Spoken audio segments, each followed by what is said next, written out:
Hi and welcome to the Roast Recap, the episode where we look back at all the week's news. A week where we agreed to send refugees to Cambodia and Australian politicians proved they don't just oppress foreigners but also us with new horrible anti-terror laws.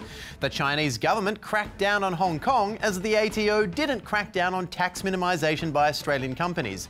In short, it was a shit week. And now, here's Mark Humphries with the headlines.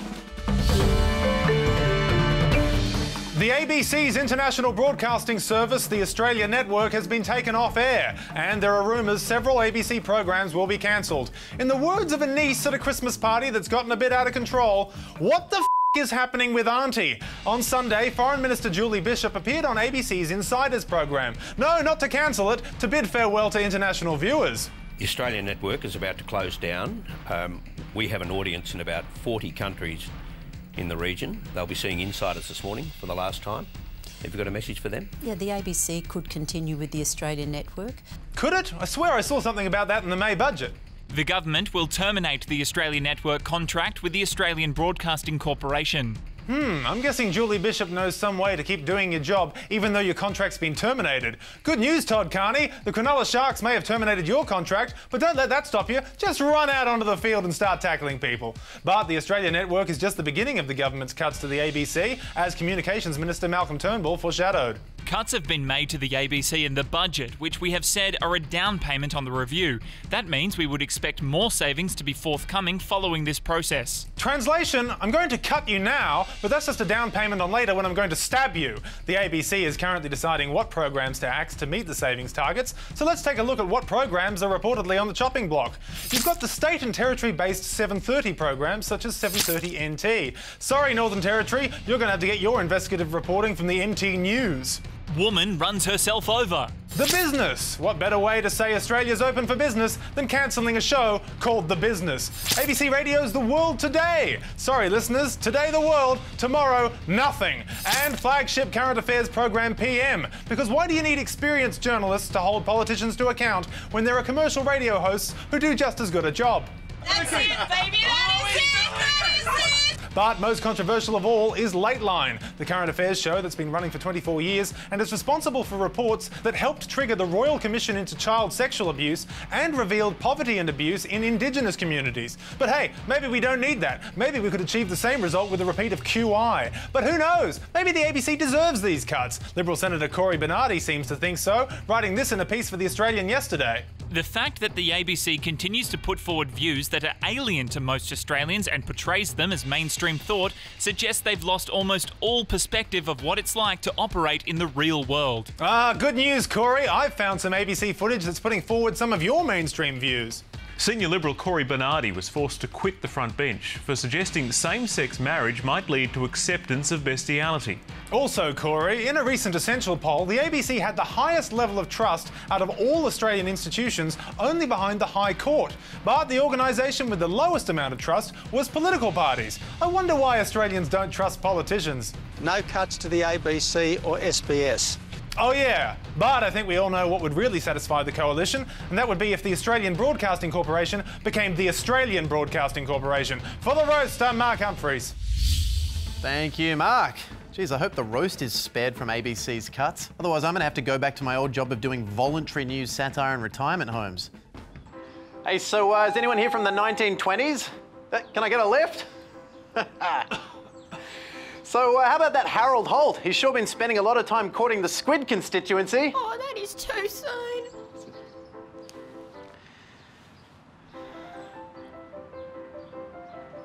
Another thing I hate is when companies dodge tax. But how do they do it? Well, I asked a handsome man to explain. Well, it helps to think of the Australian tax system as a level from Portal. You, the player, are a company, and you need to get over there. To tax avoidance. But between you and there are all of these obstacles or taxes, which is why you need this, your creative accountant, constantly creating new loopholes for you to jump through. All right. Ka-ching!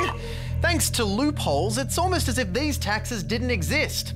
Now, of course, I'm just a tax evading amateur and only have access to the base model gun. Not like these guys. They are seriously racking down those bills. Ooh, I'd be on that list if I hadn't received such bad financial advice from my companion cube. To China now, where the people of Hong Kong are protesting their current government for denying them the chance to vote for the candidates they want. And how is the Chinese mainland reporting these protests? Well, they're claiming them to be pro-government celebrations and are distracting the people with 10,000 pigeon anal exams. But don't worry, it's not the pigeons giving the anal exams, they lack the dexterity. And how will you know if the object is suspicious? If it's in a pigeon's anus, it's suspicious.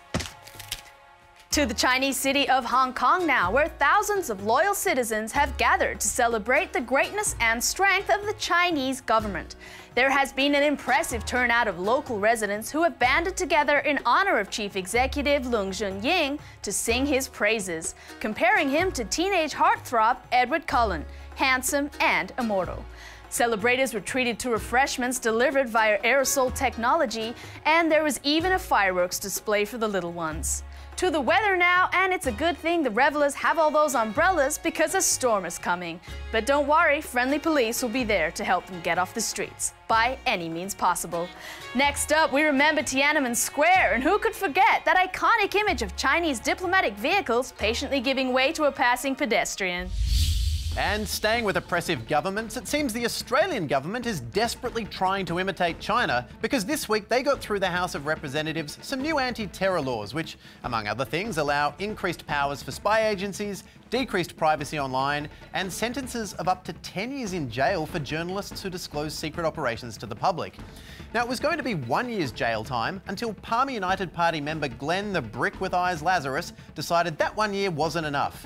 Well, thanks, Brick. To anyone who has ever asked rhetorically if these walls could talk, this is on you. So let's see how it all went down on the most recent episode of Tony Award-winning cartoon, Lammy and the Brick. It's time for the adventures of pup senators and friends. In the Senate and out of their depth. It's Lammy and the Brick. And Wang. In Terror Law Terror. Oh boy, Brick. Time to vote on the new anti-terror laws. Brick. All those in favour of sending journalists to jail for 1 year if they leak information? Aye!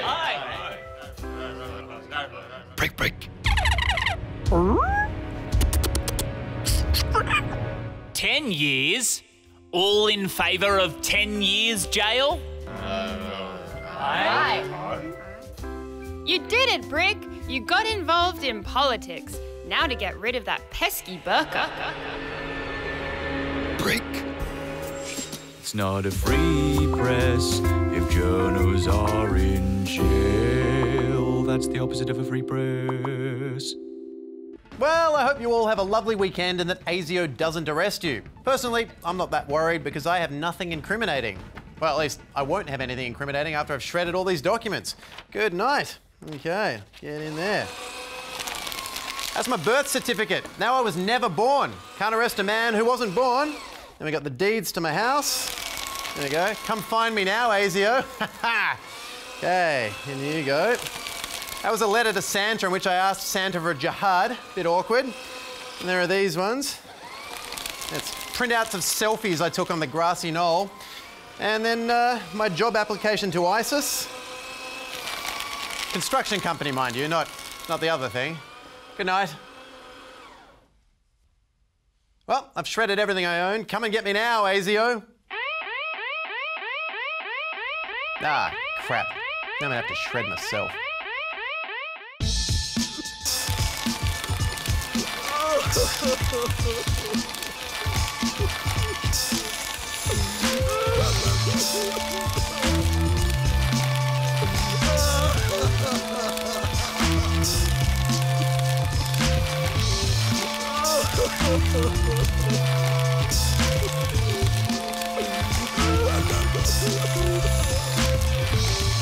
Oh,